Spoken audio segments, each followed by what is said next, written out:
Algunas notas aclaratorias con respecto a lo que vimos recién. En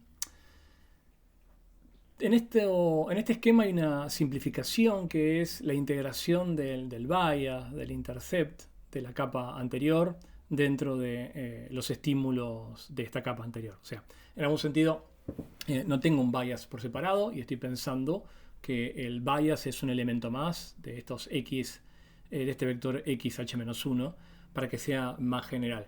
En mucha bibliografía donde cuando se cuenta backpropagation se suele separar al bias de los pesos, pero la verdad es que no es necesario porque el comportamiento del bias es exactamente igual al resto de los pesos, entonces no se justifica tratarlo por separado y de esta manera uno puede tener un approach más general.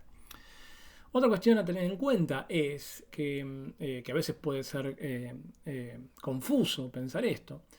¿Por qué pensamos a la capa f de h como una función que va a dar p en rq? Si en el fondo uno sabe que hay una cantidad mucho más grande de Ws que interconectan a esta red, a esta capa con esta capa.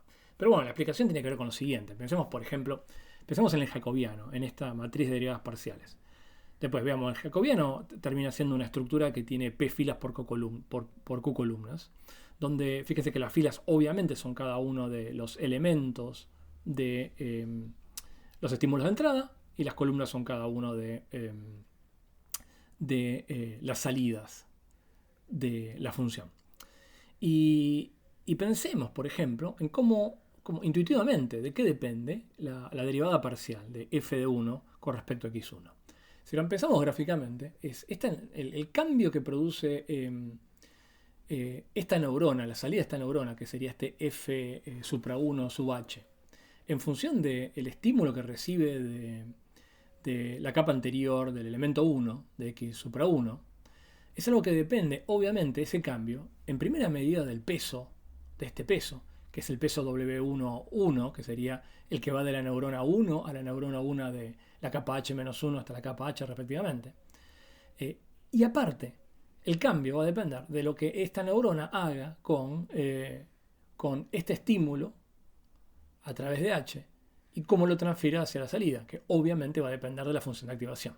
Entonces, está clarísimo que este elemento, la derivada parcial 1,1, va a depender fundamentalmente de este peso, el W11, y va a depender de cómo sea la función de activación y cómo sea, obviamente, la derivada de la función de activación, como cambios del estímulo de entrada a través de W y a través de F se reproducen en un estímulo de salida.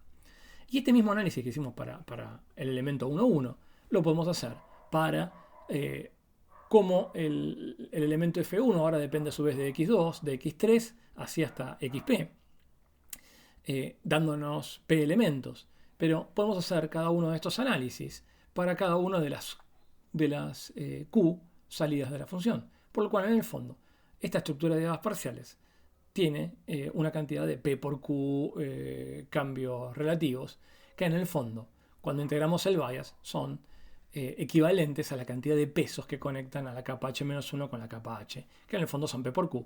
Si tenemos P neuronas en esta capa y Q neuronas en esta, siempre recordando que estamos incluyendo entre los pesos de la capa H-1 de la anterior al elemento de intercept o bias.